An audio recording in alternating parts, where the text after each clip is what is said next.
जब भी हम कोई क्लास शुरू करते हैं तो हम क्या करते हैं कि आपके पिछले क्लास के टॉपिक का, जो हमने पिछले क्लास पढ़ा उसका एक सवाल कर लेते हैं। उससे क्या होगा कि आपको रिवीजन भी हो जाएगा और एक सवाल भी हो जाएगा। और अच्छी बात ये है कि मैं भी ये भी लिख दूँ यहाँ पे, ये क्वेश्चन आपका IIT में आया हुआ क्वेश्चन है, IIT JEE में मेरे टाइम पे आया था इस तरह क्वेश्चन। मेरे टाइम पे इस तरह क्वेश्चन आया था। 0 डिग्री, आपकी चौहान जी का आंसर है 0 डिग्री। लेट्स सी क्या आएगा आंसर, कोशिश करो निकालने की, कोशिश करो। हैप्पी जी का आंसर आया 0 डिग्री। बाकी बच्चों का आंसर देखते क्या आता है। अच्छा क्वेश्चन है पहली बात तो। और अगर ये क्वेश्चन अब मैं आज की कैटेगरी में रखूँगी कहाँ आना चाहिए क्वेश्चन, तो ये आपका JEE एडवांस के लेवल का क्वेश्चन है।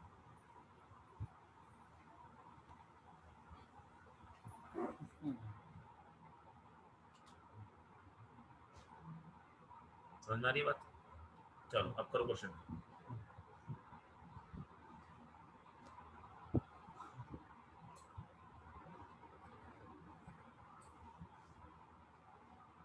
जल्दी बताओ किसी और का आंसर आ रहा है क्या यहाँ पे?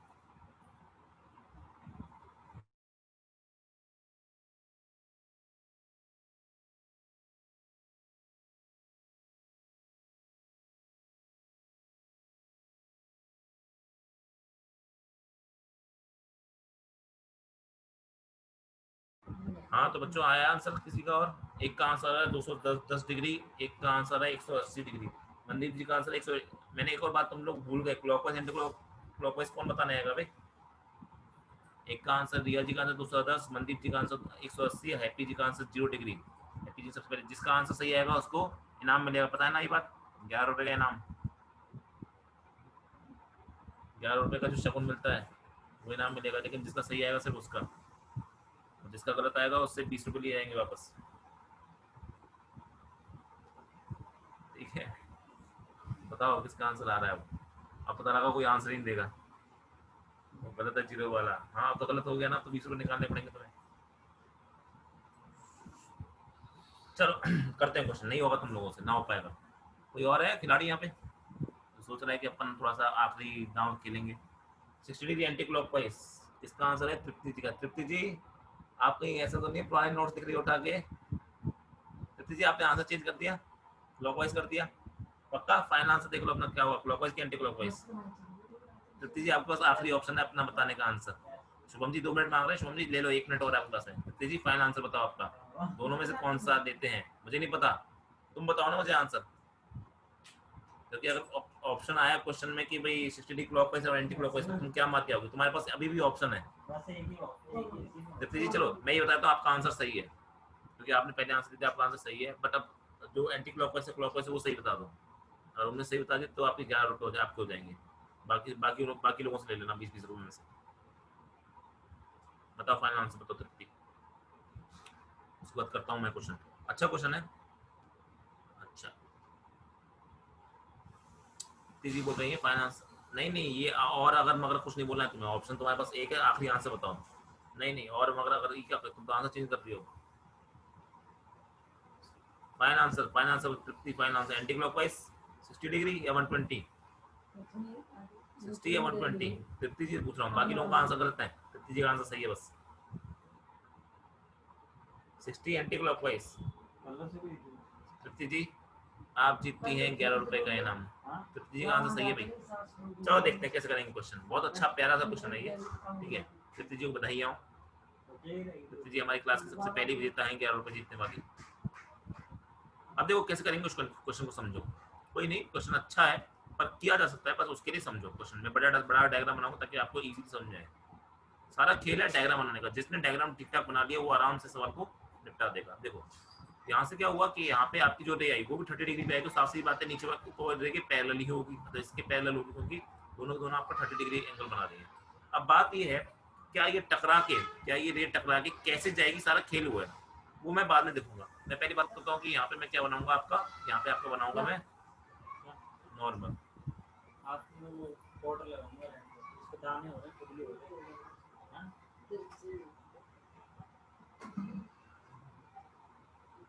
यहाँ पे क्या बनाऊंगा मैं, यहाँ पे बनाऊंगा मैं नॉर्मल। ठीक है, बना दी मैंने नॉर्मल। एंटी क्लॉकवाइज शुभम का आ रहा है, अरे शुभम गलत हो, मैं बता चुका हूँ आंसर, तृप्ति जी का ठीक है। 60 anti clockwise is the right answer. तो देखो अब आंसर क्या पता मैंने क्वेश्चन चेंज कर दिया हो तो शायद आंसर चेंज हो। तो देखो देखते हैं यहाँ पे क्या है आपका, यहाँ पे आपका 30 डिग्री है। ठीक है, अगर ये 30 है तो ये कितना हो जाएगा 60। ठीक है। क्या अगर 60 है तो जो रे यहाँ से निकल के जाएगी, जो रे यहाँ से निकल के जाएगी वो कितने पे जाएगी सर? वो भी 60 पे जाएगी ऑटोमेटिक। से बात है, समझाने वाली बात तो नहीं बोलती मैंने, कोई तो चीज़ तो बोली मैंने आपको। क्या ये भी आपकी 60 डिग्री पे जाएगी? सॉरी लाइन थोड़ी सी गंदी बना दी है, लाइन को अच्छा बना देते हैं। अच्छा क्वेश्चन है, IIT एडवांस के लायक है लेकिन किया जा सकता है, इसकी गारंटी मेरी, आपको करके दिखाऊंगा, आप अपने आप समझो। क्या ये जो आपकी लाइन होगी क्या वो ऐसे करके जाएगी? 60 डिग्री पे जा रही है, क्या ऐसे जाएगी? हाँ सर ऐसे जाएगी। अब हमारा मुद्दा क्या है, ये वाला एंगल निकालना। अगर ये वाले एंगल की बात करते हैं अपन, तो मैं कैसे निकाल सकता हूँ सर? ये आपका 30 डिग्री है, ये आपका भी ये 60 होगा, तो ये कितना होगा? ये 30 डिग्री होगा। हाँ सर 30 डिग्री होगा। ये कितना दे रखा है? ये 30 डिग्री दे रखा है। तो बचा हुआ एंगल कितना होगा बताओ? क्या कोई बता सकता है? सर मैं जानता हूँ कि आपका 180 टोटल होता है, उसमें से मैं 30 + 30 यानी 60 निकाल दूंगा, तो मेरा 120 बचा। क्या 120 बचेगा? कितना बचा मेरा? 120। तो ये टोटल एंगल कितना है? 120। अब मैं जानता हूँ कि अगर यहाँ पे रिफ्लेक्शन होने वाला है, अगर यहाँ पे रिफ्लेक्शन होने वाला है तो क्या यहाँ नॉर्मल बनेगा? हाँ सर नॉर्मल बनेगा। लेकिन नॉर्मल का जितना एंगल होता है, नॉर्मल का एंगल जो होता है वो कितना होता है? तो नॉर्मल का एंगल तो आपका 90 डिग्री होता है। मोमेंट तो वो यहाँ पे आएगा। सारा खेल बस इस लाइन का है। कल मैंने जो सवाल कराया था उस सवाल तो कुछ ज्यादा ही आसान होगा। सारा खेल इसका है। क्यों मैंने लाइन ऐसे बनाई, नॉर्मल ऐसे क्यों बनाया मैंने? क्योंकि ऑब्वियस सा रीजन इसका ये है बच्चों, ऑब्वियस सा रीजन इसका है ये है कि आपका ये टोटल बड़ा वाला जो एंगल है ये कितने का है? ये 120 डिग्री का है। अगर ये 120 डिग्री का हुआ तो जो नॉर्मल होता है वो कितने का होता है? 90। तो 120 से छोटा होता है ना। अगर 90 120 छोटा होता है, साफ सीधी बात है, ये जो लाइन है रेड वाली जो नॉर्मल है ये ऑब्वियसली इसके नीचे की साइड पड़ेगी।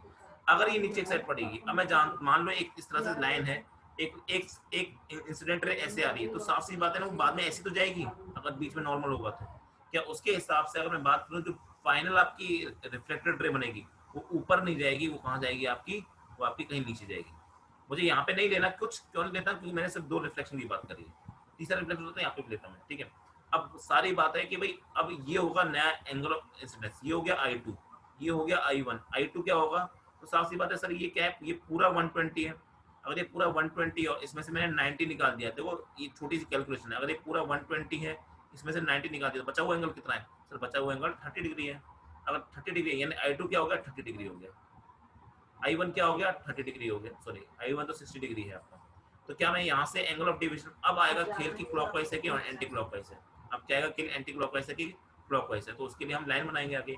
तो देखो ये वाली जो लाइन है वो आगे जा रही है, राइट। और ये वाली जो लाइन है यहाँ पे देखो, ये वाली जो लाइन है क्या ये इस तरह आ रही है? ये इस तरह, सॉरी मेरे को इंसिडेंट रे बनानी होती है ना, ये वाली लाइन इस तरह से जा रही है। अब सारी बात मुझे चेक करनी है एंटी क्लॉकवाइज है क्लॉकवाइज की। तो देखो ये जो लाइन है क्या ये आपका क्लॉकवाइज जा रही है, यानी डेल्टा वन क्या है? 180 डिग्री माइनस 2i, यानी 180 माइनस 260, ये हो जाएगा delta one is equal to 60 degree. ये कैसा होगा? ये होगा आपका क्लॉकवाइज। समझ में आ गई बात? यहाँ पे ये था इनिशियल पाथ, ये जो लाइन आपको दिख रही है ये है आपका इनिशियल पाथ, ये है इनिशियल पाथ। इस इनिशियल पाथ से बाद में लाइन यहाँ मुड़ गई। अगर यहाँ मुड़ गई तो क्या ऐसे करके मुड़ जाएगी? अगर ऐसे करके मुड़ेगी तो जो आपका एंगल ऑफ डेविएशन होगा वो कैसा हुआ होगा? वो आपका हुआ होगा इस तरह से। क्या इस तरह से होगा एंगल ऑफ डेविएशन? क्या हर बच्चा देख के बता सकता है? इतना तो समझदार है, हर बच्चा देख के बता सकता है कि सर जो डेल्टा 2 है यहाँ पे क्या वो आपका इस बार एंटी क्लॉकवाइज है? हाँ सर एंटी क्लॉकवाइज है। तो डेल्टा 2 की वैल्यू क्या होगी सर? फॉर्मूला तो वही होता है 180 माइनस 2i2, बस I2 रखना होगा। I2 की वैल्यू क्या है आपकी? 180 माइनस 2i यानी 30 डिग्री, यानी 180 माइनस यानी 120 डिग्री। और कैसा आया ये? Anti clockwise. अब याद करो कल को मैंने आपको एक फॉर्मूला बताया था कि आपको जब डेल्टा नेट निकालना होता है तो डेल्टा 1 प्लस माइनस डेल्टा 2 होता है। प्लस हम तब यूज करते हैं जब आपके दोनों दोनों एंटी क्लॉकवाइज या दोनों दोनों क्लॉकवाइज होते हैं, और माइनस हम तब यूज करते हैं जब आपका एक क्लॉकवाइज और दूसरा एंटी क्लॉकवाइज होता है। साफ साफ दिख रहा है कि यहाँ पे एक एंटी क्लॉकवाइज है दूसरा क्लॉकवाइज है। बस फिर क्या करना है आपको? इस बार माइनस करना होगा। बड़ा कौन है छोटा कौन है? बड़ा ये, बड़े में छोटा माइनस करोगे यानी डेल्टा 2 माइनस डेल्टा 1, यानी आपका 120 degree minus 60 degree which will be 60 degree. और फाइनल आंसर क्या होगा? क्लॉकवाइज एंटी क्लॉकवाइज जो बड़ा होता है उसी का आंसर होगा, ठीक है। तो आंसर होगा आपका anti clockwise. This is the final answer. बहुत ही प्यारा, बहुत ही अच्छा क्वेश्चन था, लेकिन वही कर पाएगा इस क्वेश्चन को जिसने आपका पिछली क्लास में 10 करी ढंग से, ठीक है। अगर आपने पिछली क्लास मिस कर दिया, कोई भी पॉइंट मिस कर दिया आपने गलती से, so you have to go back to the recording. जो मैंने रिकॉर्डिंग यूट्यूब पे डाल दी आपको वो देखनी है, प्लीज उसको जाकर देखो, क्योंकि अगर ये क्वेश्चन समझना है, ये क्वेश्चन बहुत ही अच्छे लेवल क्वेश्चन है। अरे मजा आया नहीं आया क्वेश्चन करने में? थोड़ा बहुत अच्छा लगा क्वेश्चन, ठीक है। जो भी बच्चे 120 डिग्री आंसर करते हैं उनकी गलती क्या थी? उनकी गलती ये थी कि उन्होंने क्या किया था, आपका गलत जगह रिफ्लेक्शन बना दिया था पहले, दूसरा वाला। सारा खेल ही दूसरे वाले का है। आई होप कि क्वेश्चन समझ में आया होगा आपको। अच्छा क्वेश्चन था, थैंक यू मनदीप। अब अपन क्या करते हैं, चलो ये तो कल कल की जानकारी हो गई। मजा आया नहीं आया? तृप्ति जी को 11 रुपये मिल रहा है, तृप्ति जी को सबसे ज्यादा मजा आएगा। ठीक है, अमन जी समझ आ गया, चलो वेरी गुड। अब नेक्स्ट बात करते हैं, इसको सेव कर लेते हैं। नेक्स्ट अपन लेते हैं आपका नया पेज। नए पेज की अगर हम बात करते हैं तो अब हम नया टॉपिक पढ़ने जा रहे हैं, और ये टॉपिक सिंपल है पर उसी टाइम इंपॉर्टेंट भी है। अब हम क्या करेंगे, यहाँ पे आपका रोटेशन ऑफ मिरर कर रहे हैं। इस जगह क्या कर रहे हैं अपन, यहाँ पे अपन करने वाले हैं आपका रोटेशन ऑफ मिरर।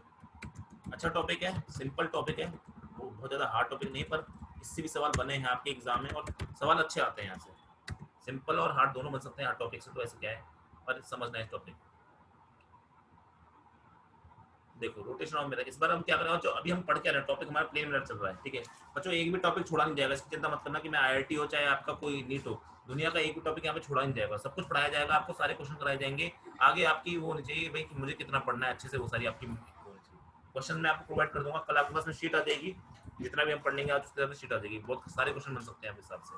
तो देखो अब क्या हो रहा है, क्वेश्चन किस तरह के बनने हैं ये समझना है। मान लो आपके पास में एक प्लेन मिरर है, मान लो आपके पास में एक प्लेन मिरर है, समझना अच्छा क्वेश्चन है। आपके पास में एक प्लेन मिरर है, इस तरह ध्यान से देना, इस डायग्राम में थोड़ी सी गड़बड़ होगी क्योंकि डायग्राम में थोड़ा सा हॉच पॉच होगा, मैं डायग्राम को थोड़ा चेंज वेंज करूंगा बीच में। और यहाँ पे ये आपका स्टार्टिंग में प्लेन मिरर है, ये क्या है आपका प्लेन मिरर बन गया।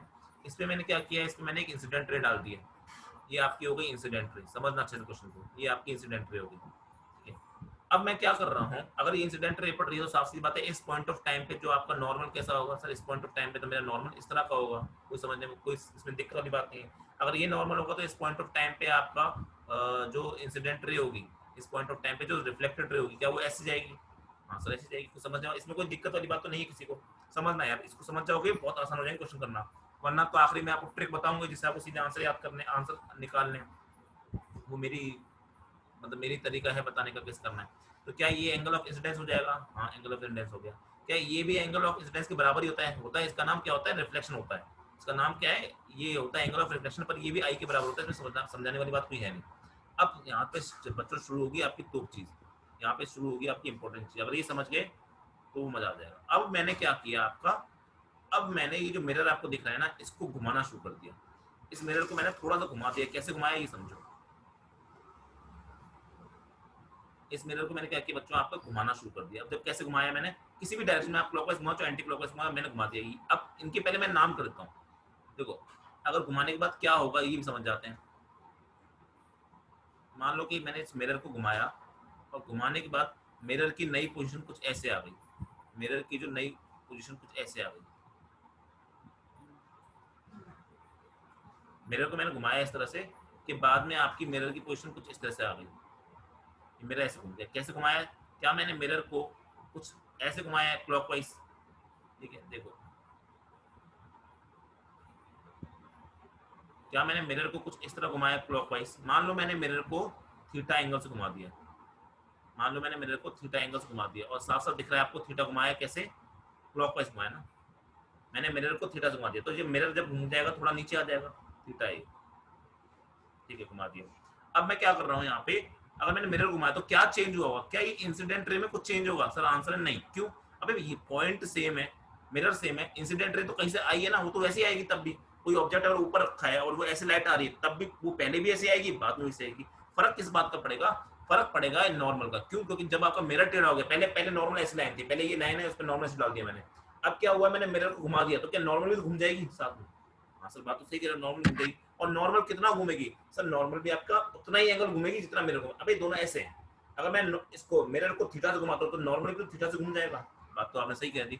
मतलब अगर मैं बात करूँ यहाँ पे तो ये क्या हो जाएगा, ये हो जाएगी आपकी ओल्ड नॉर्मल जो मैंने यहाँ पे बनाया हुआ है, दिस इज ओल्ड नॉर्मल। और अब क्या बनूंगा, घुमाने के बाद में, घुमाने के बाद बच्चों आपके पास में आ जाएगी एक नई नॉर्मल, घुमाने के पास में बाद में आपके पास में आ जाएगी एक यहाँ पे इस तरह से एक नई नॉर्मल आ जाएगी। क्या आ गई नई नॉर्मल, हाँ सर आ गई नई नॉर्मल। ये नई नॉर्मल क्यों आई है, क्योंकि मैंने मिरर को घुमा दिया है। और इसका मैं नाम कर देता हूँ आपका, इसका नाम हो जाएगा आपका दिस इज न्यू नॉर्मल। अब दिक्कत की बात क्या हुई, न्यू नॉर्मल और पुरानी नॉर्मल के बीच का एंगल कितना है, वो भी एंगल कितना है आपका, वो भी एंगल थीटा। ये पुरानी एंगल और नई नॉर्मल के बीच का एंगल है, तो नया एंगल ऑफ इंसिडेंस भी तो हो जाएगा। एंगल ऑफ इंसिडेंस होता क्या है, देखो डायग्राम में बच्चों थोड़ी सी हौच-पौच होने वाली है, इसलिए आप जितना भी दिमाग लगाना है आप दिमाग लगा लो। मैंने बोला कि आपका नया एंगल ऑफ इंसिडेंस क्या हो जाएगा, सर जो नया एंगल ऑफ इंसिडेंस हो जाएगा, अच्छा एंगल ऑफ इंसिडेंस होता क्या है, वो नॉर्मल के बीच का और इंसिडेंट रे के बीच का एंगल होता है। ये है आपकी इंसिडेंट रे, ये है आपकी इंसिडेंट रे, वो तो पहले भी सेम थी अब भी सेम है, लेकिन नॉर्मल नई आ गई, क्या नया जो एंगल बन जाएगा क्या वो ये बन जाएगा? हाँ सर वो ये बन जाएगा। और वो कितना बन रहा है? क्या वो थीटा बन रहा है? मतलब थीटा ज्यादा बन रहा है। कितना बन रहा है? पहले अगर आई एंगल पे बन रहा था तो अब आई प्लस थीटा होगा, यानी थीटा ज्यादा हो गया। अब नई क्या आपके पास में नई एंगल ऑफ रिफ्लेक्शन भी आ जाएगा। अरे जब मैंने मिरर को ऐसे था तो रिफ्लेक्ट ऐसे कर रही थी, जब मैंने ऐसे मोड़ दिया तो नॉर्मल जब ऐसे गया तो रिफ्लेक्ट और ज्यादा नीचे कर जाएगी। तो अब आपके पास में ये क्या है? आपके ओल्ड रिफ्लेक्टेड रे। बाकी तो बाद में बच्चों में आपको एक लाइन लिखवाऊंगा, उससे सीधे आपको आंसर याद करना है। समझ में आ जाए तो बहुत बढ़िया, ना समझ में आए तो आपको अंत में तो वो याद करना ही जो मैं आपको बताने वाला हूँ, पर मेरे ख्याल समझ में आना चाहिए। कोई ज्यादा कोई तो चीज नहीं कर रहा मैं यहाँ पे। ठीक है, अब सुनो, ये हो गई ओल्ड रिफ्लेक्टेड रे। तो क्या अब नई रिफ्लेक्टेड रे आएगी? हाँ सर नहीं। क्यों आएगी नई रिफ्लेक्टेड रे? क्योंकि एंगल ऑफ इंसिडेंस वो चेंज हो गया। ये एंगल ऑफ इंसिडेंस है, ये चेंज हो गया। अगर एंगल ऑफ इंसिडेंस और एंगल ऑफ रिफ्लेक्शन क्या होते हैं? बराबर होते हैं। अगर एंगल ऑफ इंसिडेंस चेंज होगा तो एंगल ऑफ रिफ्लेक्शन भी चेंज होगा। अगर एंगल ऑफ इंसिडेंस चेंज होगा तो ऑब्वियस सी बात है कि आपकी नई रिफ्लेक्टेड रे आ जाएगी। तो नई रिफ्लेक्टेड रे अगर मैं उसको बनाता हूँ तो वो कैसे बनेगी? सर वो आपकी मान लीजिए कुछ इस तरह से बन गई यहाँ पे। हाँ के ना? बन गई, बिल्कुल बन गई सर, सही कह दिया आपने। अच्छा, अब मैं ये भी जानता हूँ कि आपका जो नया एंगल ऑफ इंसिडेंस है, जो नया एंगल ऑफ इंसिडेंस है वो कितना है सर? वो है मेरा ये। क्या ये है आपका नया एंगल ऑफ इंसिडेंस? क्यों? Angle of incidence is the angle between normal and the reflected ray. ये है आपकी न्यू रिफ्लेक्टेड रे। तो नया एंगल ऑफ रिफ्लेक्शन क्या आ गया? नया एंगल ऑफ रिफ्लेक्शन ये आ गया। अच्छा, इसकी वैल्यू कितनी होगी? अभी सुनो, क्या इसकी वैल्यू आपके नए एंगल ऑफ इंसिडेंस के बराबर होगी? हाँ। नया एंगल ऑफ इंसिडेंस कितना है? आई प्लस थीटा है। आई पहले था, थीटा और घुमा दिया तो आई प्लस थीटा हो गया। तो नया एंगल ऑफ रिफ्लेक्शन कितना हो जाएगा? वो भी आई प्लस थीटा हो जाएगा। हाँ सर बात तो सही कहती। अब आएगी तो चीज, जो ओल्ड जो ओल्ड था आपका, वो क्या सिर्फ आई पे था? हाँ सर सिर्फ आई पे था। अगर मैं थीटा से मिरर को रोटेट करता हूँ, अगर मैं थीटा से मिरर को रोटेट करता हूँ तो टोटल एंगल चेंज कितना आ गया आपका रिफ्लेक्टेड रे में? सुनो, अगर मैं मिरर को थीटा से रोटेट करता हूँ तो टोटल एंगल चेंज कितना आ रहा है? तो मैंने बोला कि थीटा तो आ गया एंगल ऑफ इंसिडेंस में। देखो, एंगल ऑफ इंसिडेंस जो नया है वो कितना हो गया? आई प्लस थीटा हो गया। जो एंगल ऑफ रिफ्लेक्शन है नया, वो कितना हो गया? वो आई प्लस थीटा, ये भी हो गया। तो पहले दोनों चीज आई आई पे थी, दोनों चीज पहले आई आई पे थी, तो पहले थी। लेकिन क्या आपके पास में एक दो थीटा और ऐड हो गए? क्या आपके पास में दो थीटा और ऐड हो गए? इसका मतलब ये याद रखना, समझ में आए? बहुत अच्छी बात। मैं क्या बोलना चाह रहा हूँ, पहले आई आई पे थे, पहले सब कुछ आई आई पे चल रहा था, लेकिन रिफ्लेक्ट करने की वजह से क्या हो गया? अब यहाँ पे भी आई प्लस थीटा और यहाँ पे आई, पहले यहाँ पे आई यहाँ पे आई, अब क्या है? आई प्लस थीटा और आई प्लस थीटा। तो बच्चों टोटल चेंज कितना आ गया? टोटल चेंज आ गया आपका टू थीटा का चेंज। कितने का चेंज आ रहा है आपका? टू थीटा का चेंज। इसका मतलब अब समझो इसका मतलब क्या हो गया। इसका मतलब ये याद रखना, इसका मतलब ये याद रखना कि जब भी आपका आखिरी में तो याद एक जो लाइन है वो मैं लिखूंगा कि ये लाइन समझो, जब भी आप किसी मिरर को थीटा एंगल से घुमाओगे तो आपकी जो रिफ्लेक्टेड रे है वो टू थीटा एंगल से घूम जाएगी। ये लाइन याद रखनी है आपको अंत में। जब भी किसी मिरर को आप जब भी किसी मिरर को आप थीटा एंगल से घुमाते हो, जब भी किसी मिरर को आप थीटा एंगल से घुमाते हो तो जो आपकी रिफ्लेक्टेड रे वो भी आपकी टू थीटा एंगल से घूम जाती है अपनी प्रीवियस पोजीशन से। तो मैं इस लाइन को लिखता हूँ, व्हेन वी रोटेट। ये लाइन याद रखोगे काफी, इस लाइन यही पूरा सार है। When we rotate when we rotate a mirror, या प्लेन मिरर की बात हो रही है यहाँ पे, plane mirror by theta by an angle, then the reflect then the reflected ray rotates by twice। अभी इसको मैं एक डायग्राम पे समझाऊंगा और अच्छे से। by twice in the same sense।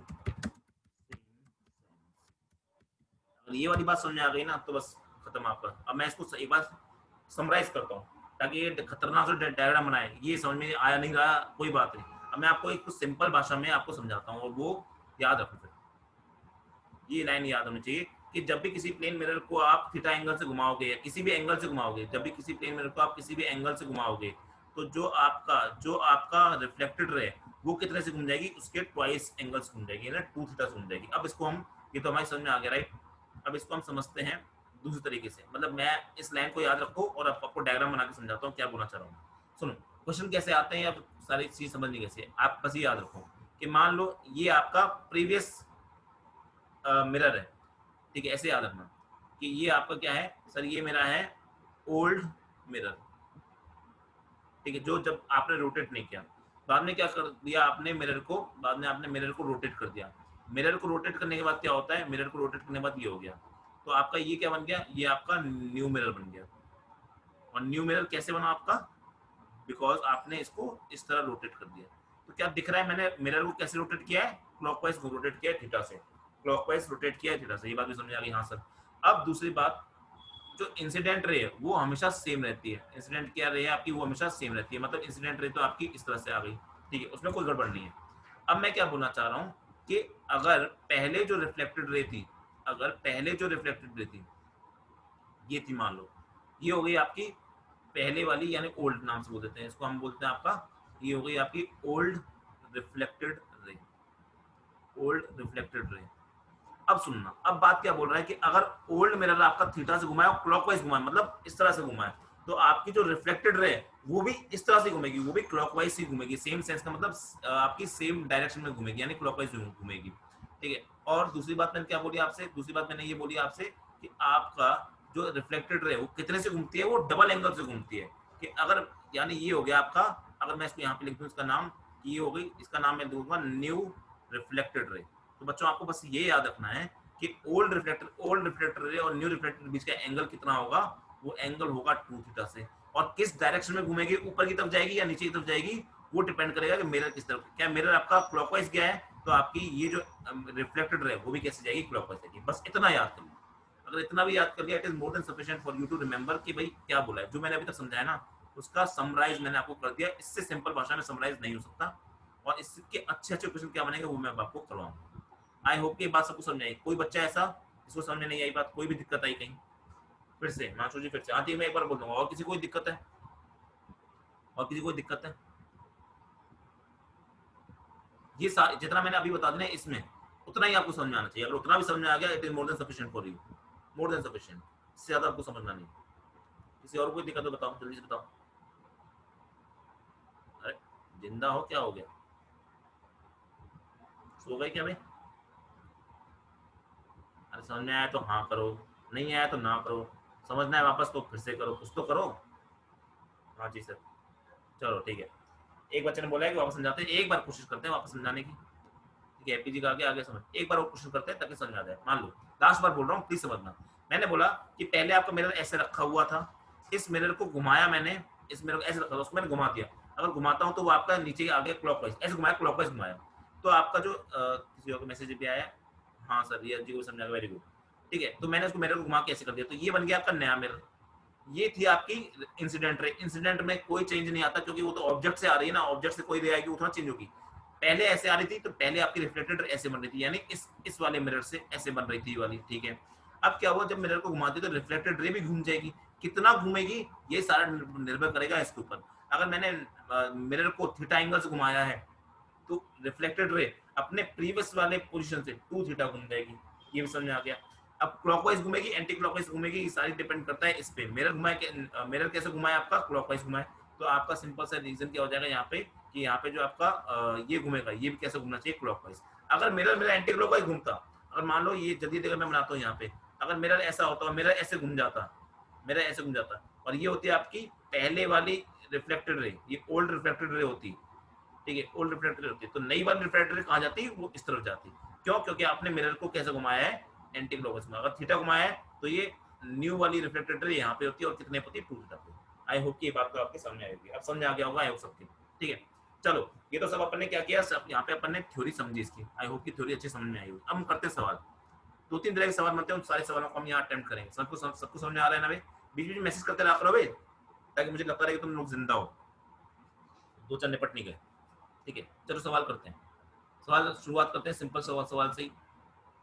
2-3 का मैसेज आया, हाँ सर हाँ सर हाँ सर, थोड़ा हाँ ना करते रहोगे ना, थोड़ा सा मुझे आदत है ना यार तुम लोगों की, हाँ ना अब मैं सुन तो सकता नहीं हूँ आपसे, सबसे सुनूंगा तो टाइम वेस्ट होगा, इसलिए हाँ या ना लिख दिया करो, तो मुझे लगता है कि भाई हाँ आप लोग इन्वॉल्व हो किसी तरह से।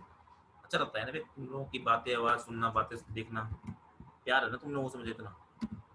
ठीक है, अब देखो, अगर क्वेश्चन का डायग्राम मैं अभी बनाऊंगा, मैं अभी लिख रहा हूँ क्वेश्चन बस। If the mirror is rotated by 10 degree, then find out the angle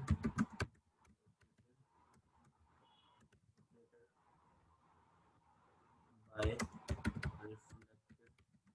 with horizontal.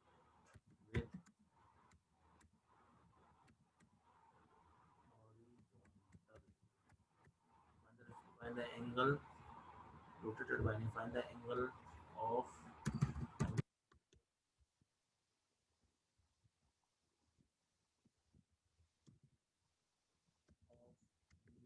reflected ray with horizontal। अच्छा क्वेश्चन है। क्वेश्चन का डायग्राम मैं बनाता हूँ अभी। मैंने क्वेश्चन का डायग्राम इस तरह देखो, क्योंकि आपको जब तक एंगल नहीं देगा सर तो आप नहीं लिखना पड़ेगा। क्वेश्चन का डायग्राम मैं बना के दे रहा हूँ आपको, तो देखो बताना आप लोग कर सकते हो, कुछ नहीं क्वेश्चन में, पर मैं करूंगा, आप लोग बताना, आप लोग कर सकते हो, आप लोग कर लेना।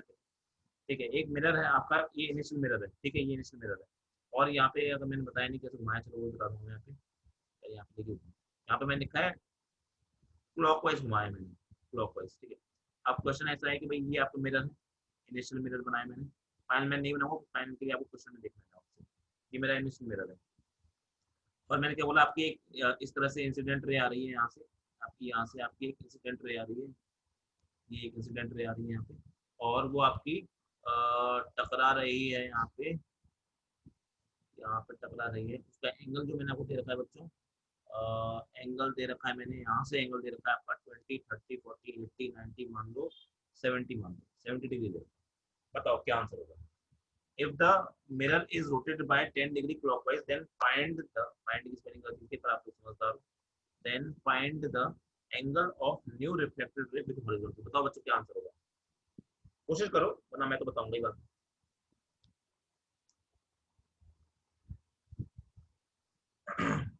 ये भी बताना, क्लॉकवाइज एंटी क्लॉकवाइज बताना आपको, फाइनली याद रखना है।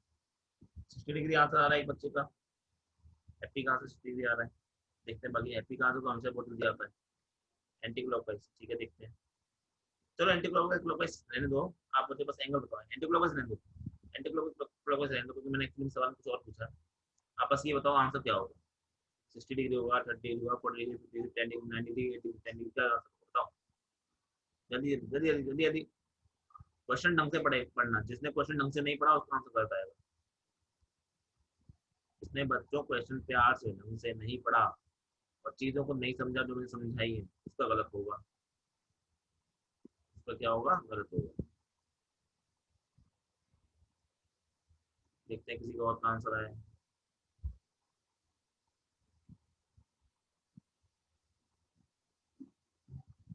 60 आए रेतु का भी आंसर, विल सी विल सी।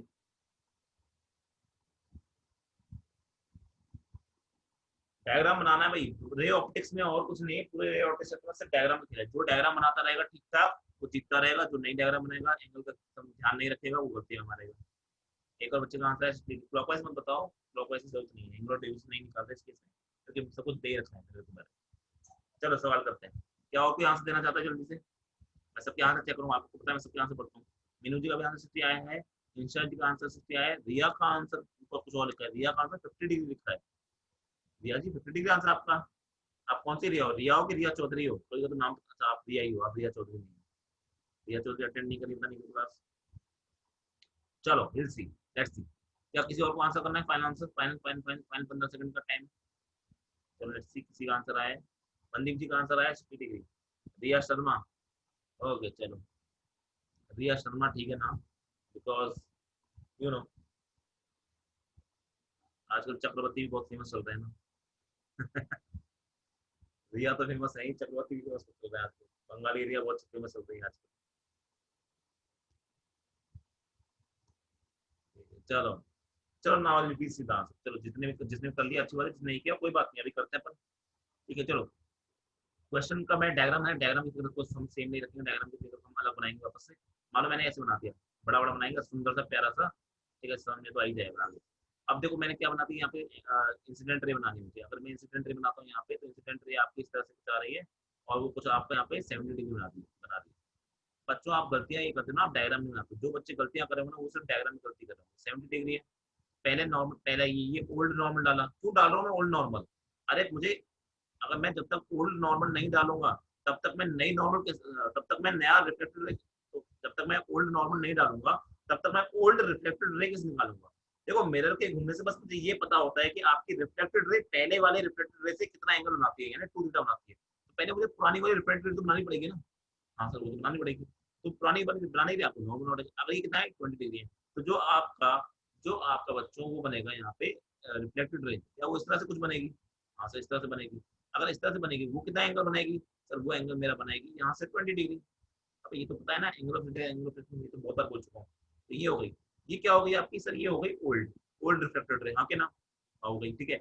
अब बात करते हैं, मैंने बोला अगर मैंने मिरर को, अगर मैंने डायग्राम में बनाने की जरूरत नहीं है, डायग्राम में मिरर को नया बनाने की वजह से बना सकते हो, कोई गड़बड़ नहीं है। आपको पहली बार समझा तो बनाया था। अगर मैंने मिरर को क्या कर दिया, आपका क्लॉकवाइज घुमाया, आपका कितने एंगल से? आपका घुमाया क्लॉकवाइज मैंने 10 डिग्री से। तो साफ सीधी बात है, क्या मैंने इसको 10 डिग्री घुमाया इस तरीके से, तो साफ सीधी बात है, साफ सीधी बात है, तो क्या आपकी रिफ्लेक्टेड रे भी कैसे घूमेगी बच्चों? It will also rotate bye, जो भी एंगल आएगा इट विल रोटेट होगी। पहली बात तो ये रोटेट होगी आपकी, और रोटेट होगी क्लॉकवाइज आएगी, एंटी क्लॉकवाइज सिर्फ आएगी क्लॉकवाइज, क्योंकि आपका मिरर भी कैसे घुमा है क्लॉकवाइज। ये जो मैंने नई चीज बना दी, ये नई चीज क्या बना दी मैंने? सर ये आपने बना दी है न्यू रिफ्लेक्टेड रे। अब मैंने क्या बताया था कि अगर आपका मिरर घूमता है 10 डिग्री से, तो रिफ्लेक्टेड रे कितने से घूम जाएगी? सर वो घूम जाएगी 20 डिग्री से। सही बात है, क्या 20 डिग्री घूम गई? हाँ, 20 डिग्री घूम गई। तो ये हो गई, अगर 20 डिग्री घूम गई। अब पढ़ो सवाल, अब पढ़ो सवाल। सवाल में क्या बोला है? If the mirror is rotated by 10 degree clockwise, then find out the angle of new reflected ray. यानी न्यू रिफ्लेक्टेड रे क्या हो गई? ये new reflected ray with horizontal. अब है सवाल, यहाँ बच्चों ने जिसने पढ़ा होगा वही कर पाएगा। अरे ये बताओ मेरे प्यारे बच्चों कि हॉरिजॉन्टल लाइन कौन सी होती है? अरे ये हॉरिजॉन्टल है ना, ये हॉरिजॉन्टल होती है। और ये जो ऊपर इसके परपेंडिकुलर होती है, वो क्या होती है? वर्टिकल होती है। बस सवाल ये, जिसने सवाल ढंग से नहीं पढ़ा, हाँ अब आंसर चेंज होंगे सबके, अब सबके आंसर चेंज होंगे। जिसने क्वेश्चन ढंग से नहीं पढ़ा उनके आंसर कर दोगे, अब तो सबके आंसर आएंगे ना, तब क्यों नहीं आए? ठीक है। तो क्या साफ सीधी बात है, क्या साफ सीधी, उसने क्लॉकवाइज एंटी क्लॉकवाइज नहीं बताना, तो इसने सिर्फ हॉरिजॉन्टल से एंगल पूछा है, तो क्लॉकवाइज एंटी क्लॉकवाइज कोई थे नहीं। 20 डिग्री क्लॉकवाइज होगा, पर बाकी कोई क्लॉकवाइज नहीं। अब देखो सबके आंसर सही आ रहे हैं। पहले सिर्फ एक बच्चे का आंसर सही है, किसका आंसर आया था पहले सही? शायद रिया का, इसके बारे में बात कर रहे थे। The answer of Riya was correct. अब देखो क्या होगा ये एंगल, मैंने देखा सर ये 20 है, ये 20 है, बचा हुआ एंगल कितना होगा? सर बचा हुआ एंगल हो जाएगा आपका, ये 90 है ना टोटल, 90 में से 20 गया, 20 गया, यानी बचा कितना एंगल? 50 डिग्री। फिगर फिगर में बच्चों सॉल्व होगा कुछ, अगर फिगर फिगर में आप कर पाओगे तो हाँ ये हो गया आपका आंसर। यानी आपका जो नई रिफ्लेक्टेड रे वो कितना एंगल बना रही है? द न्यू रिफ्लेक्टेड रे is making angle of 50 degree with the horizontal. I hope कि समझ में आया नहीं आया? अच्छा क्वेश्चन लगा नहीं लगा? पहली बात तो अच्छा भी था और आसान भी था। मैं ये नहीं कहता अच्छा क्वेश्चन हार्ड होता है। अच्छा क्वेश्चन वो होता है जो आपका कंसेप्ट टेस्ट करता है, जो आपके डायग्राम टेस्ट करता है। आई होप कि समझ में आया कि नहीं आया? देखो अब मैं इसको अलग, तुम बोलो ना वापस समझाओ, तो वापस समझना थोड़ा मुश्किल है मेरे लिए, क्योंकि इतना गंदा डायग्राम बन गया, ये डायग्राम बहुत ही हौच पौच बन गया। पर मेरे ख्याल से मैंने इतने आराम से समझाया कि आपको डायग्राम समझ में आया होगा, क्वेश्चन भी समझ में आया होगा। I hope. ठीक है, चलो कोई बात नहीं, नहीं हुआ सही तो कोई बात नहीं, अपन तो यहाँ सीखने आए ना यार, सीखेंगे तो आगे से बढ़ेंगे। ठीक है, थैंक यू रितु जी, दिया का आंसर बस का सही था। अभी करते हैं नेक्स्ट क्वेश्चन, देखते हैं वो कितने बच्चों को सही आता है। करते हैं बच्चों नेक्स्ट क्वेश्चन, हम चेक करेंगे कितने बच्चों का आंसर सही आएगा। और नेक्स्ट क्वेश्चन है वो आपका IIT क्वेश्चन है। ये वाला क्वेश्चन हम नीट का भी बोल सकते हैं, क्वेश्चन आपके नीट लेवल का क्वेश्चन है, नीट या जेई मेंस का क्वेश्चन लेवल है। ठीक है, और हम बात करते हैं अब आपका IIT एडवांस। एक सेकंड रुकना, चलो पहले एक काम करते हैं, क्वेश्चन लेता हूँ जल्दी से, फिर आगे बढ़ते हैं अपन। क्वेश्चन है आपका इस तरह से कि आपको मैंने यहाँ पे दे रखा है, एक मिरर दे रखा है ये, ठीक है, हमेशा की तरह मिरर ही देता हूँ आपको। और यहाँ पे आपको एक रिफ्लेक्टेड रे दे रखी है, सॉरी इंसिडेंट रे दे रखी है, रिफ्लेक्टेड रे देखिए, ठीक है, ये दे रखी है आपको incident ray. And this incident ray is making it, तो जनरली आपको यहाँ हमेशा एंगल यहीं से देता है, ताकि उसको डायग्राम में कम से कम चीज बनानी पड़ेगी, वरना उसको नॉर्मल बनाना पड़ता है, अगर उसको एंगल ये होता है। तो ये 60 ले लो, इसको आप 60 ले लो, अगर ये 60 डिग्री है। ठीक है, सवाल पूछा गया है, सवाल अच्छा है, सवाल मैं लिख देता हूँ यहाँ पे, सवाल अच्छा है, आप कर सकते हो लिखना बाय, और ये सवाल याद रखना अच्छा सवाल है, bye what angle should mirror be rotated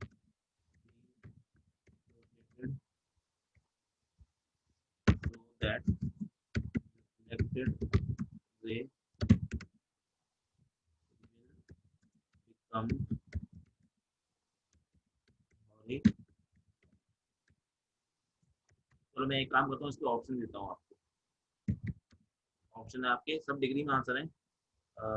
60 degree B option है आपका। एक सेकंड एक्टिव मैं आपको देखता हूँ, रुको।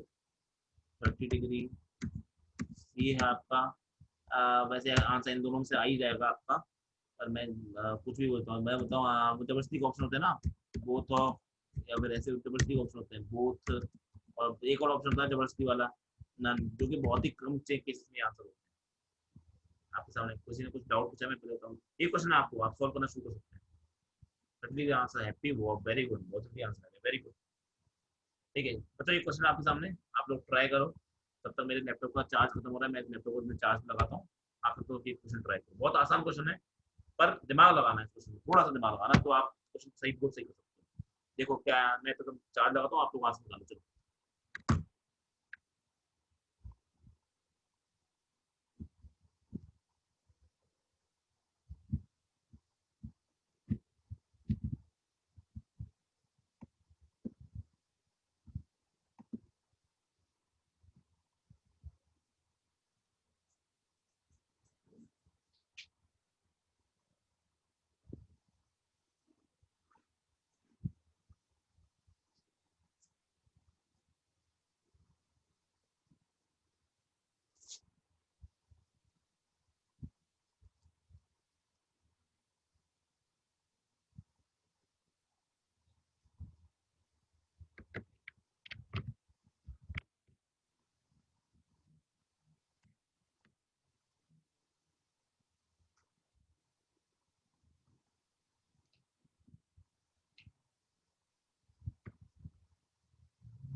अरे वाह, बहुत बच्चों का आंसर आ गया, माशाल्लाह, सुभान अल्लाह।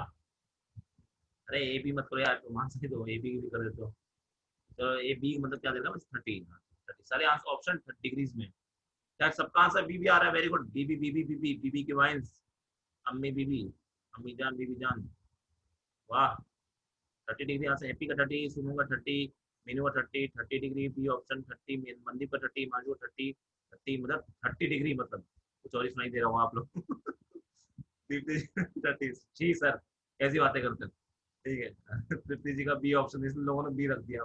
तृप्ति जी का 30 डिग्री।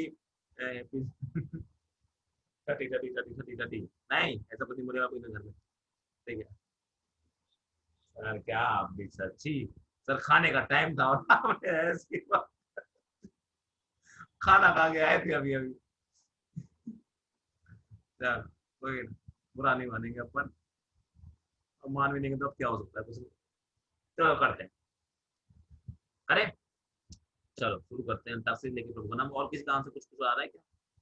चलो किसी आ रहा है। तो मैक्सिमम जनता का क्या है, 30 डिग्री। और जब आंसर मैक्सिमम जनता का 30 डिग्री आता है ना, तो मतलब सही होता है जनरली। ठीक है। और मैं जनरली जब दूसरा या तीसरा क्वेश्चन करवा रहा होता हूँ, तो ऐसा क्वेश्चन जरूर करवाता हूँ जिसमें आपके आंसर गलत होंगे। क्या सर, क्या अरे सर, ये अरे अरे, ये हलचल सी मच गई, जनता में हलचल मच गई। सर हमारा आंसर गलत, ऐसे कैसे होता है? चलो करते हैं। अब बात ये है कि सवाल जब करते हैं तो आप लोग होते हो जो दिमाग लगाते हो ना, आप लोग कॉमन इंसान वाला दिमाग लगाते हो, और जो गलत भी नहीं है, कॉमन लोग वाले लगाओगे तो कॉमन लोग की तरह सिलेक्ट हो जाओगे एग्जाम में। एक्स्ट्रा ऑर्डिनरी दिमाग लगाओगे तो एक्स्ट्रा में बैठे रहोगे। ठीक है, सिलेक्शन नहीं होगा, तो इसलिए कॉमन वाला दिमाग आप सुनो। लेकिन बात यह है कि जिस एग्जाम की आप तैयारी करो और आपको टॉप रैंकर्स आना है, थोड़ा सा अनकॉमन भी आपको होना पड़ेगा। तो आप क्या करोगे सर, पिछली बार आपने जो किया था हमने वही तो निपटाया। हमने क्या किया, यहाँ पे नॉर्मल बना दिया। ठीक है, हमने फिर क्या किया, हमने पुरानी वाली इंसिडेंटल बना दी क्या, हाँ बना दी। ठीक है, सारे एंगल निकाल लिए, हमसे निकाल दिए। क्या न्यू रिफ्लेक्टेड बना देंगे, हाँ बना देंगे, बना दी। ठीक है, आपको तो वो सब तो मैं मेरे तो बारे में तो हम बना ही देंगे। अब आपको इतना तो जानकारी है कि भाई कोई चीज थीटा से घूमती है, 2 थीटा हो जाता है, तो 2 थीटा घूमेगा तो कितना हो जाएगा, वो सब तो बच्चा बच्चा जानता है।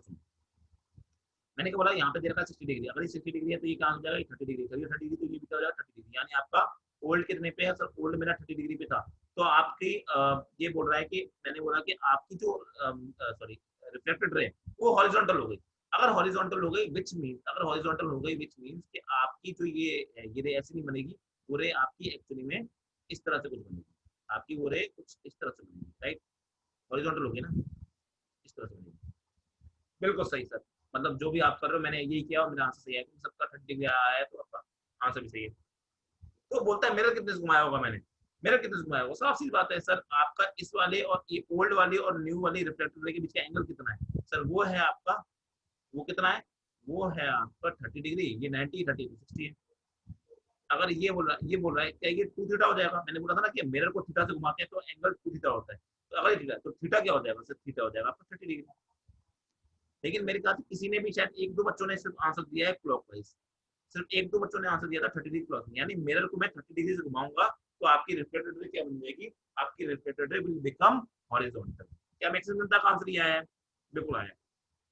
और आप में सिर्फ एक या दो बच्चों ने ये आंसर दिया क्लॉकवाइज, और जिन्होंने ये आंसर दिया मैं उनसे सवाल पूछता हूँ, बाकी लोगों को तो सवाल पूछ ही रहा हूँ, जिन्होंने ये आंसर दिया क्लॉकवाइज, उन्होंने क्या एक बार भी ये सोचा, उन्होंने क्या एक बार भी सोचा कि सर, अब तो सोचो सर ऐसा भी तो हो सकता है, तो कोई बच्चा दिमाग लगाओ, सुनना बहुत प्यारी चीज बोल रहा था, और ये चीज समझ में आ गई तो लोग यार सर क्या क्वेश्चन बोला, मजा आ गया, मन करता है नहीं कुछ नहीं करता, ठीक है, मन तो करता है कि ऐसे क्वेश्चन और करते रहे, ठीक है। तो ये क्या होता है, हॉरिजॉन्टल होता है, कि अगर ये हॉरिजॉन्टल है तो बच्चों ये भी तो हॉरिजॉन्टल है,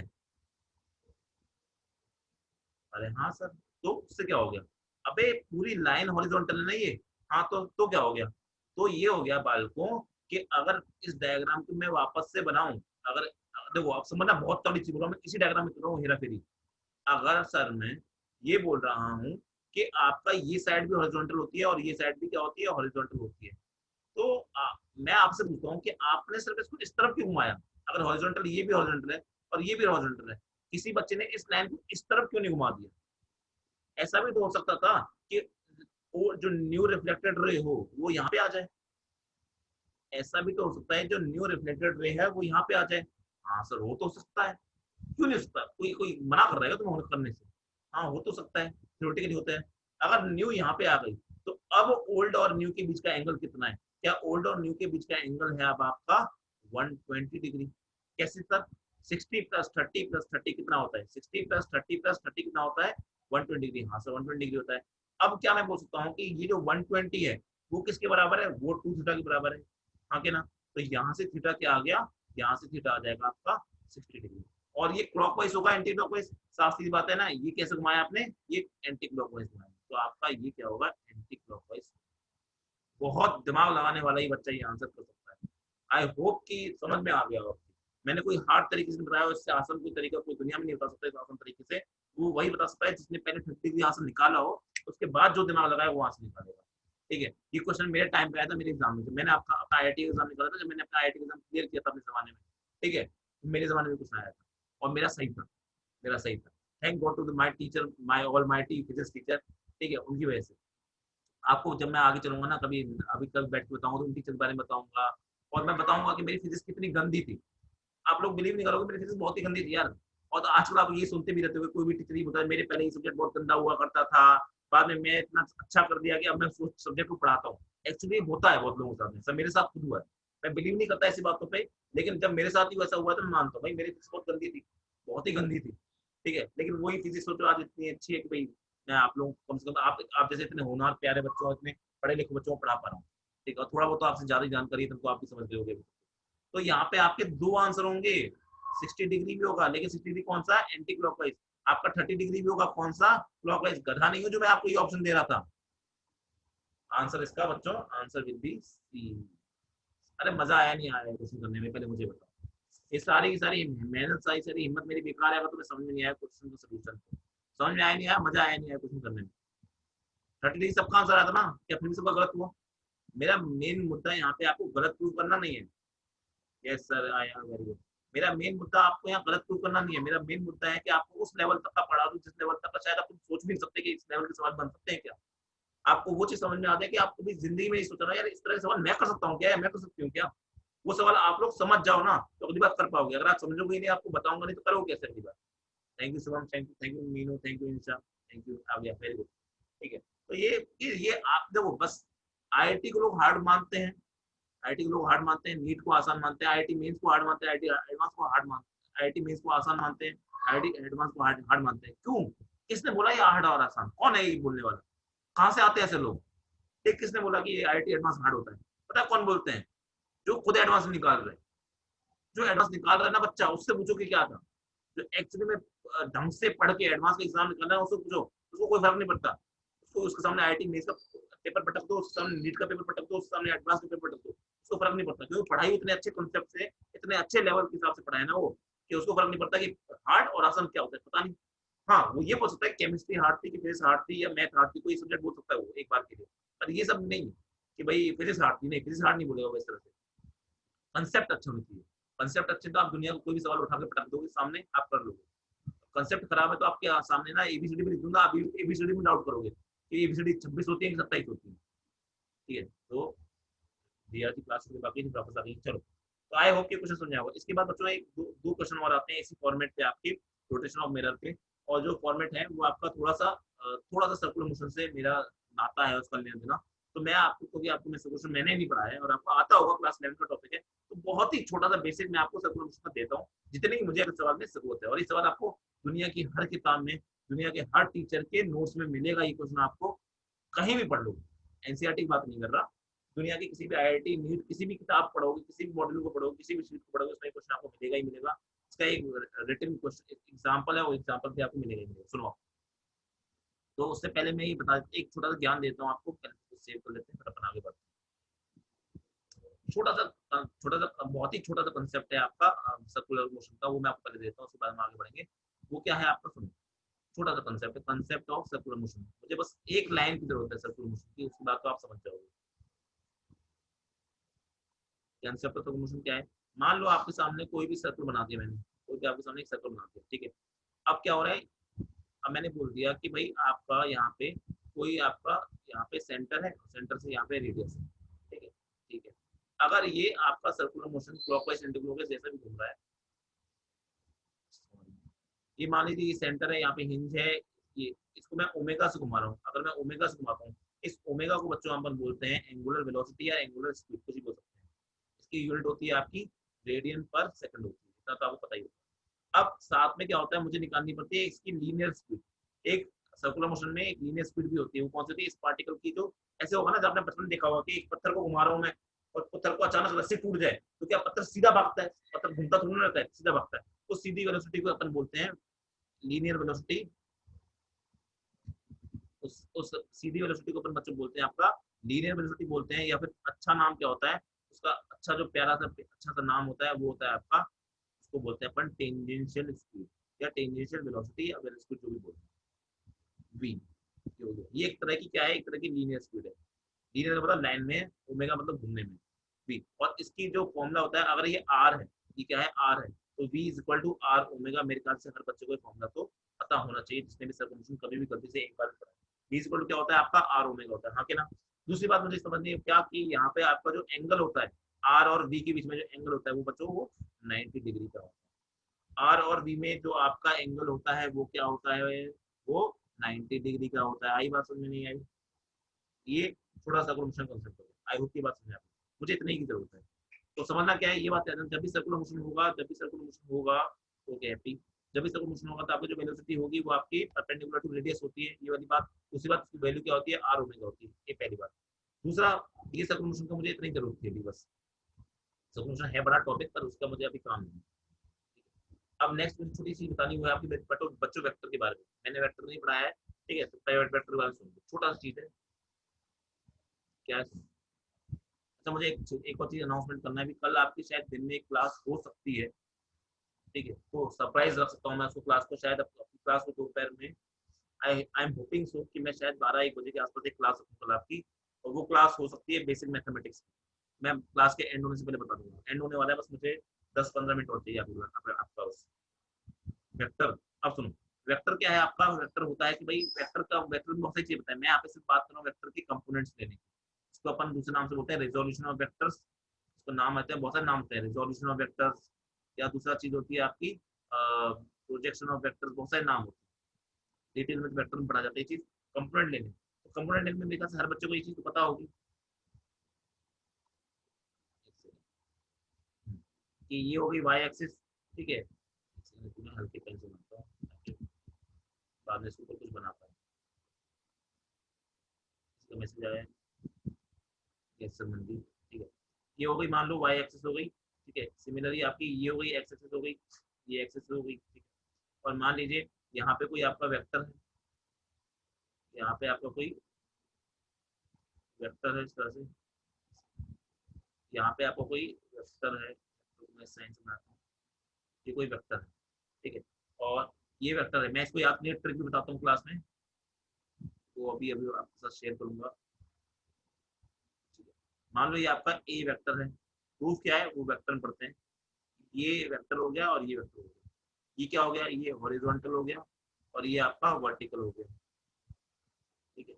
और मान लो आपका यहाँ से एंगल बना रहा है, तो आप लोगों ने रटा हुआ होगा हॉरिजॉन्टल कंपोनेंट कितना होता है, ए cos थीटा। पाप ऐसा सोचना, जो बच्चा ये सोचता है कि हॉरिजॉन्टल कंपोनेंट ए cos थीटा होता है, बहुत बड़ा पाप कर रहा है अपनी जिंदगी में, मतलब वो कभी फिजिक्स नहीं पढ़ा ढंग से, ठीक है, मैथ भी नहीं पढ़ा ढंग से।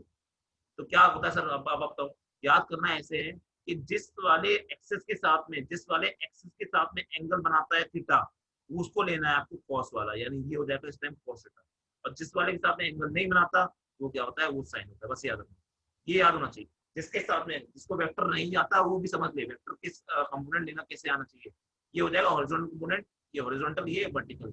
जिसके साथ में थीटा एंगल बना रहा है, मैंने जानबूझ के एंगल लिया है, वैसे तो सारे एंगल आपके यहाँ से होते हैं, इसके साथ में जिसके साथ में थीटा एंगल बनाता है, जिसके, वॉइस लैग हो रही है, बस मेरे ख्याल से शायद अब ठीक हो जाएगी, थोड़ा सा नेटवर्क बीच में अचानक पूरा कम ज्यादा हुआ है। वीडियो पॉज हो रही है, चलो मैं वीडियो ही बंद कर देता हूँ, एक सेकंड। नेटवर्क की प्रॉब्लम की वजह से हो सकता है, थोड़ा सा नेटवर्क कम ज्यादा हो रहे हैं, ठीक है। तो अब आई होप की आवाज सही आ रही है, आवाज सही आ रही है अब, ठीक है। नहीं तो ये वेक्टर के बारे में बताऊंगी तो आप बाद में भी देख सकते हो, और तो आपको आता भी होगा थोड़ा बहुत।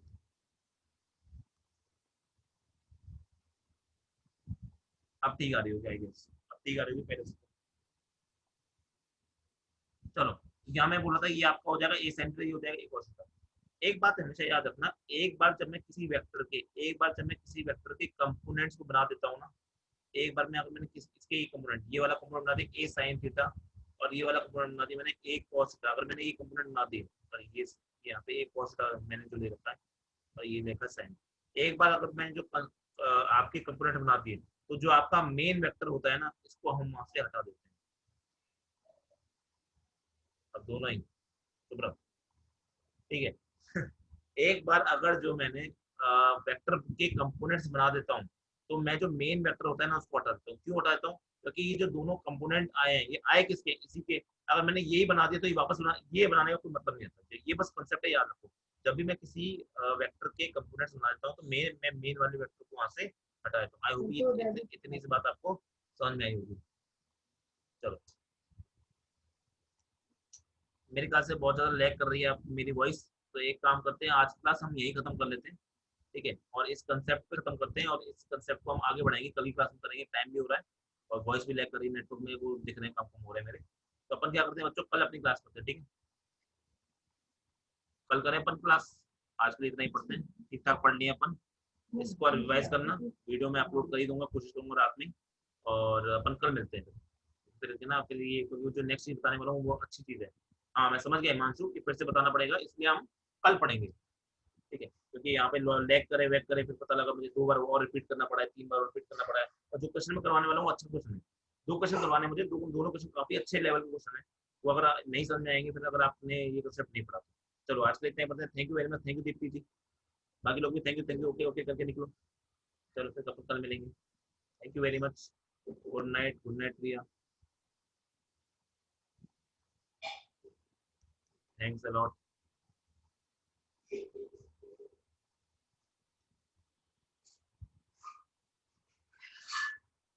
ठीक है, thank good night sir, good night Himanshu, धन्यवाद पी चौहान जी। जी अजी मजा आ गया, हाँ मजा आ गया, इसको पढ़ते रहना, ऐसे मजा आएगा, ठीक है। नेक्स्ट टाइम हम और अच्छी चीज पढ़ेंगे। अब लेवल आपको बढ़ता रहेगा एग्जाम का, ये चिंता मत करो। चलो आज के लिए इतना ही पढ़ते हैं। टाटा बाय बाय रियली, मिलते हैं next time. Tata bye to everyone. हाँ थैंक यू वीनू जी। चलो thank you, bye bye, good night, टू निकलो सब सब। चलो bye bye bye, good night, see you tomorrow.